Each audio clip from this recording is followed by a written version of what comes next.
Hi everyone. So welcome back to part 2 of learning commerce terminologies with Commerce First, जिसमें कि आज हम पहली टर्म सीखेंगे मोट, MOAT मोट।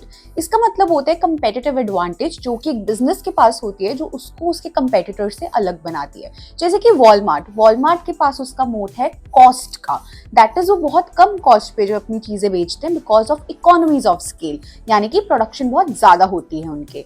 सेकेंड इज नेटफ्लिक्स के पास कुछ ऐसे शोज हैं जिसको सिर्फ नेटफ्लिक्स ही फंड करता है और वो सिर्फ उसके प्लेटफॉर्म पे अवेलेबल है एंड ऑडियंस को वहीं पर व्यू करने पड़ते हैं। So that is it's mode.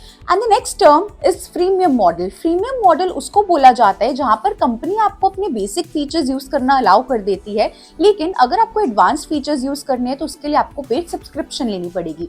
For example Spotify, अगर आपको एड फ्री म्यूजिक सुनना है तो you have to get a subscription. LinkedIn पे अगर आपको जॉब सर्च करना है बेसिक तो आप यूज कर सकते हो प्रोफाइल बनाकर, लेकिन अगर आपको एडवांस जॉब लिस्टिंग्स चाहिए तो उसके लिए आपको लिंक्डइन की सब्सक्रिप्शन लेनी पड़ेगी। And the next term is churn rate होता है परसेंटेज ऑफ सब्सक्राइबर्स और कस्टमर्स जिन्होंने आपकी सर्विसेज को यूज करना बंद कर दिया है। बेसिकली ये वो कंपनीज कैलकुलेट करती हैं जो कि सब्सक्रिप्शन बेस्ड मॉडल पे ऑपरेट करती हैं।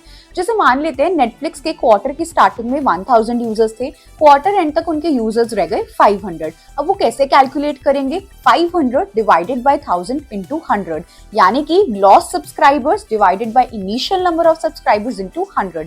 ये फॉर्मूला होता है चर्न रेट कैलकुलेट करने का।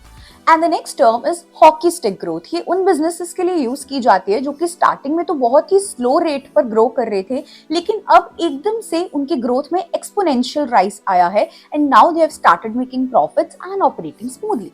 And don't forget to subscribe for part 3.